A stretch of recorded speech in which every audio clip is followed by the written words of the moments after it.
नमस्कार, जनवार्तामध्ये आपल्या सर्वांचे स्वागत. प्रथम पाहूया ठळक बातम्या. अपघात झाल्यानंतर शिकण्यापेक्षा आता जैतापूर आणि कुडमकुलम अणुऊर्जा प्रकल्प रद्द करा. लोकशिक्षण आंदोलनाचे निवृत्त न्यायमूर्ती PB सावंत यांची मागणी. या वर्षीचा वसंतराव कानेटकर स्मृती पुरस्कार ज्येष्ठ नाटककार सुरेश खरे यांना जाहीर. वैद्य खडीवाले वैद्यक संशोधन संस्थेतर्फे एरंडवणा येथे गरिबांकरता आयुर्वेद या प्रदर्शनाचे आयोजन. पुणे महानगरपालिकेतील भ्रष्टाचार विरोधात लढा देणारे नगरसेवक नितीन जगताप यांचे महापालिका आयुक्त कार्यालयासमोर झोपा काढा आंदोलन. राष्ट्रवादी काँग्रेस पुणे शाखेच्या वतीने महिला दिनानिमित्त भव्य लकी ड्रॉ स्पर्धेचे आयोजन. गेली 13 वर्षे टीव्ही रसिकांच्या आयुष्यातील अविभाज्य घटक बनलेल्या CID ह्या लोकप्रिय मालिकेचे पुण्यातील तळजाई टेकडीवरील रानात करण्यात आले शूटिंग. आणि स्वरानंद प्रतिष्ठानच्या वतीने वसंत कानेटकर जयंतीनिमित्त यशवंतराव चव्हाण नाट्यगृहात वसंत नाट्यवैभव कार्यक्रम होणार सादर. अपघात झाल्यानंतर शिकण्यापेक्षा आता जैतापूर आणि कुडमकुलम अणुऊर्जा प्रकल्प रद्द करा अशी मागणी लोकशिक्षण आंदोलनाचे निवृत्त न्यायमूर्ती PB सावंत यांनी केली. ही मागणी मान्य होण्यासाठी लोकशिक्षण आंदोलन समितीच्या वतीने जिल्हाधिकारी कार्यालयासमोर आंदोलन करण्यात आले. जपानमध्ये भूकंप आणि सुनामीनंतर तेथील अणुऊर्जा प्रकल्पात स्फोट होऊन किरणोत्सर्ग झाला आहे. याबाबत सावंत म्हणाले की जैतापूर अणुऊर्जा प्रकल्पाविषयी आम्ही पूर्वीपासून शंका उपस्थित केल्या आहेत. अणुऊर्जेशिवाय आपल्याला पर्याय नाही. हा जो भ्रम सरकारी पातळीवर पसरवला जात आहे तो चुकीचा आहे. जपानमधील आजचे वास्तव्य पाहता जैतापूरच काय जगात कोठेही अणुऊर्जा प्रकल्प उभारला जाऊ नये अशी आमची मागणी आहे. डॉक्टर अनिल काकोडकर यांनी जपानमधील अणुऊर्जा प्रकल्पाविषयी आणि विधान भवनात केलेल्या भाषणावर त्यांनी टीका केली. जपानमधील अणुऊर्जा प्रकल्पात अपघात झाल्यानंतर त्याच्या परिणामांची माहिती पुढे येण्यापूर्वीच काकोडकर यांनी भाष्य करणे चुकीचे होते. थोड्या दिवसापूर्वीपर्यंत हेच मान्यवर जपानमधील अणुभट्ट्यांचे उदाहरण सुरक्षित म्हणून देत होते. सतत हेच सांगत होते की जपानमधील अणुभट्ट्या अनेक भूकंपानंतरही कशा सुरक्षित आहेत. आता जपानमधील अपघातानंतर ते हे काय सांगण्याचा प्रयत्न करीत आहेत की जपानमध्ये जरी अपघात झाला असला तरी भारतातील अणुभट्ट्या मात्र सुरक्षित आहेत. याचा अर्थ यांचे तंत्रज्ञान प्रगत जपानपेक्षा अधिक चांगले आहे असा घ्यायचा का, असा प्रश्न त्यांनी उपस्थित केला. जैतापूर येथे वापरण्यात येणाऱ्या डिझाईन्सवरही अनेकांनी प्रश्नचिन्ह उपस्थित केले आहेत. चेर्नोबिल नंतर भारतासह जगभरात किमान 16 अपघात होता बचावले असल्याचा अहवाल युरोपियन पार्लमेंटमध्ये सादर झाला आहे. त्यामुळे जैतापूर सारख्या भूकंपप्रवण भागात मोठा भूकंप होणारच नाही असे कोणी सांगू शकत नाही. जपानमध्येही एवढा मोठा भूकंप होणार नाही असेच मानले जात होते. त्यामुळे जैतापूर अणुऊर्जा प्रकल्प नकोच अशी आमची मागणी असल्याचे त्यांनी सांगितले. या वर्षीचा वसंतराव कानेटकर स्मृती पुरस्कार ज्येष्ठ नाटककार सुरेश खरे यांना जाहीर करण्यात आला. रंगत संगत प्रतिष्ठान आणि साहिल फाउंडेशनच्या वतीने देण्यात येणारा यंदाचा वसंतराव कानेटकर स्मृती पुरस्कार ज्येष्ठ नाटककार सुरेश खरे यांना जाहीर झाला आहे. 20 मार्चला महाराष्ट्र साहित्य परिषदेत सकाळी 11 वाजता या पुरस्काराचे वितरण होणार आहे. प्रतिष्ठानचे अध्यक्ष आणि मुख्य विश्वस्त प्रमोद आडकर यांनी पत्रकार परिषदेत ही माहिती दिली. रोख 5,000 रुपये, सन्मान चिन्ह असे या पुरस्काराचे स्वरूप आहे. 20 मार्चला होणाऱ्या कार्यक्रमात ज्येष्ठ विचारवंत रामदास भटकळ यांच्या हस्ते हा पुरस्कार देण्यात येणार आहे. वैद्य खडीवाले वैद्यक संशोधन संस्थेतर्फे येरवंडणा येथे गरिबांकरता आयुर्वेद या प्रदर्शनाचे आयोजन करण्यात आले.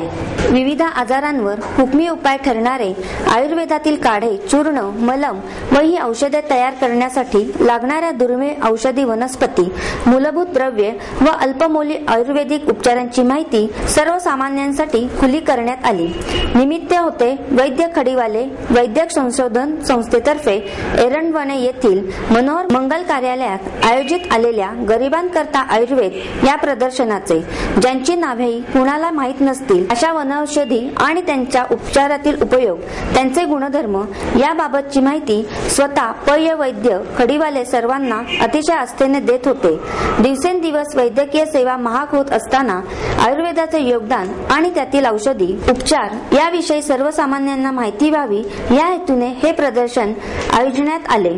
सैंधव, टाकणखार, लाही, रसकान, संजिरे, गेरू, मोरचूद, शिलाजीत, अभ्रक, प्रवाळ, समुद्रफेन, सुवर्णामाक्षिक, मुरुड शेंग, रक्तचंदन, रिंगणीचे बी यांच्या उपयोगाची माहिती वैद्य खडीवाले आणि सहकाऱ्यांनी उपस्थितांना दिली. शतधौत मलम, कंडू मलम, सौभाग्य सुंठ ही औषधे बनवण्याची प्रात्यक्षिकेही प्रदर्शनात दाखवण्यात आली. याशिवाय सर्वसामान्यांना परवडतील अशी विविध उपचारांवरील पुस्तकेही प्रदर्शित करण्यात आली.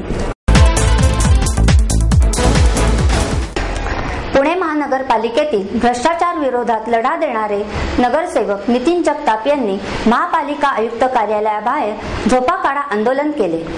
महापालिका प्रशासन झोपलेले आहे, त्यामुळे मी लोकप्रतिनिधी या नात्याने महापालिका आयुक्त कार्यालयात झोपा काढा आंदोलन करत आहे असे सांगत नगरसेवक नितीन जगताप यांनी महापालिका आयुक्त कार्यालयाबाहेर चक्क झोपा काढा आंदोलन केले. मंगळवारी सकाळी महापालिका कार्यालयाची कामकाजाची वेळ सुरू होताच सकाळी 11 वाजता पुणे महानगरपालिकेतील भ्रष्टाचार विरोधात लढा देणारे काँग्रेस पक्षाचे नगरसेवक नितीन जगताप हे महापालिका आयुक्त कार्यालयात आले आणि त्यांनी तेथे सरळ दालनाबाहेर झोप काढण्यास सुरुवात केली. हा प्रकार पाहून कार्यालयातील कर्मचारी भांबावून गेले. त्यांनी महापालिका सुरक्षा रक्षकांना या ठिकाणी बोलावून घेतले आणि माननीय जगताप यांची समजूत घालण्याचा प्रयत्न केला, परंतु जगताप यांनी कोणाचेही ऐकले नाही. ते गेल्या 3 महिन्यांपासून पालिकेतील विविध विभागातील झालेल्या भ्रष्टाचाराची माहितीच्या आधारात लेखी स्वरूपात मागत होते, परंतु अधिकारी त्यांना दाद देत नसून लेखी उत्तरे देण्यास टाळाटाळ करीत आहेत. आयुक्त देखील या प्रकरणात आपण वारंवार कल्पना देऊनही लक्ष घालत नाहीत. झालेला भ्रष्टाचार 100 कोटी रुपयांचा असल्याचा आरोप जगताप करीत आहेत. त्यामुळे आपण आयुक्ताच्या दालनाबाहेर झोपण्याचा निर्णय घेतला आहे असे जगताप यांनी यावेळी सांगितले. 27 प्रकरणाच्या कागदपत्राचे आयुक्तांना भेटलो.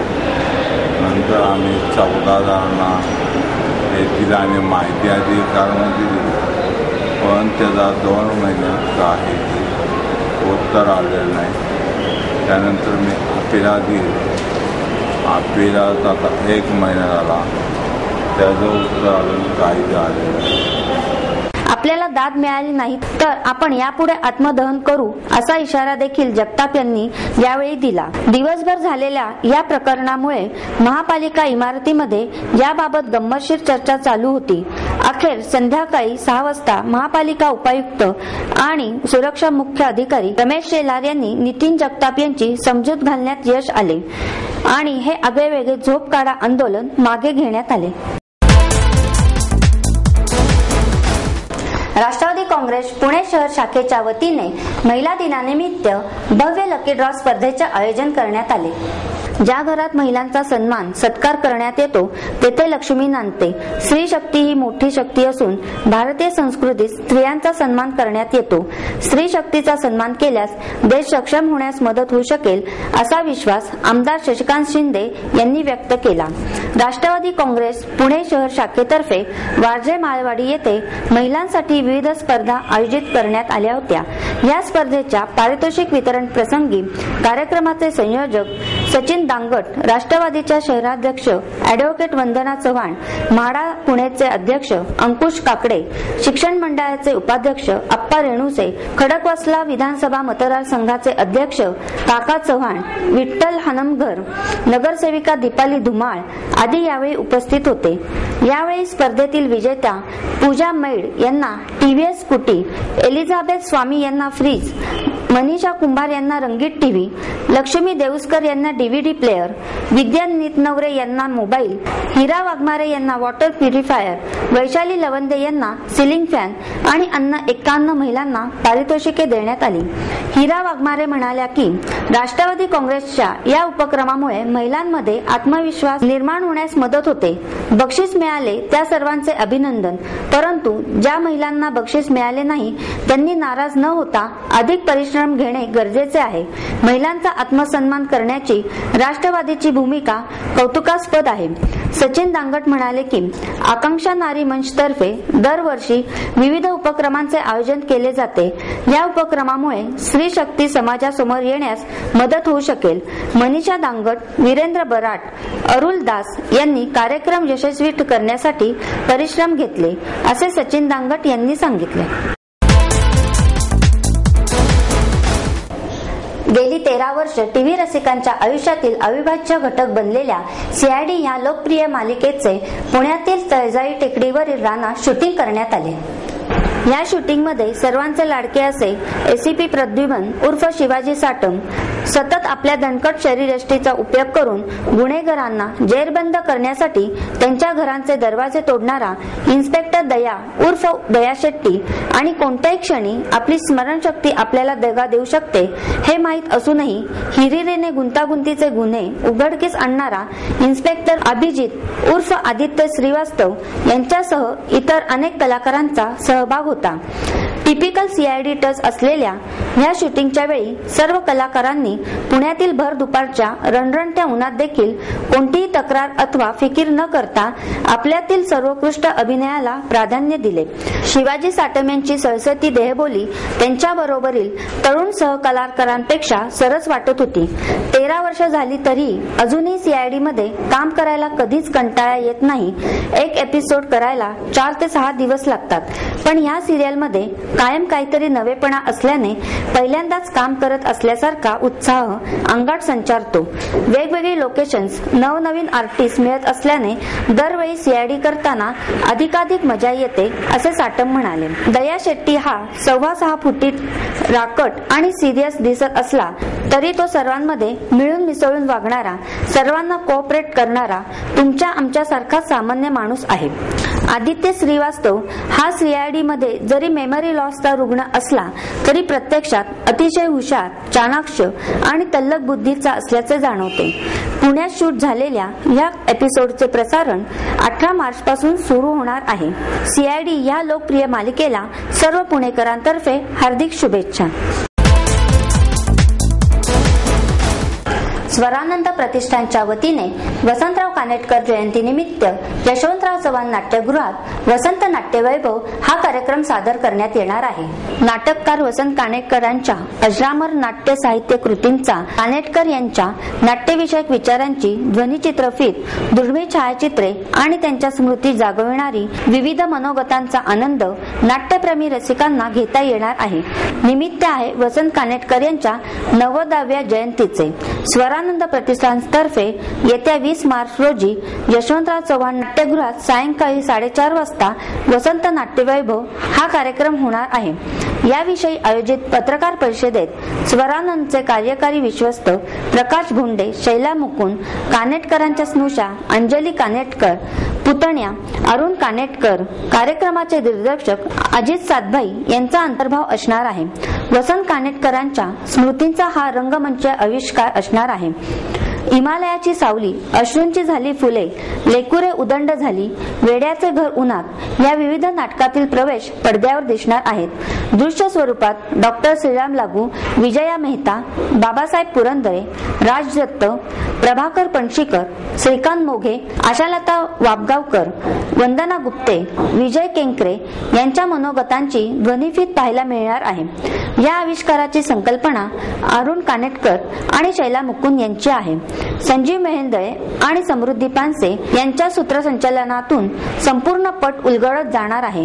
अखेरचा सवाल, प्रेमा तुझा रंग कसा, सूर्याची पिल्ले, मत्स्यगंधा या नाटकातील प्रवेश अमृता सातभाई, रवींद्र खरे, दिलीप वेंगुर्लेकर, नेहा परांजपे, राधिका देशपांडे, श्रीकांत भिडे, अविनाश ओगले, लीना गोगटे हे कलाकार सादर करतील. रघुनंदन बनशेकर, शौनक अभिषेकी हे नाट्यसंगीत सादर करणार आहेत. तसेच यावेळी प्रसिद्ध व्यंगचित्रकार मंगेश तेंडुलकर यांनी काढलेल्या कानेटकर यांच्यावरील चित्रांचे प्रदर्शनही होणार आहे.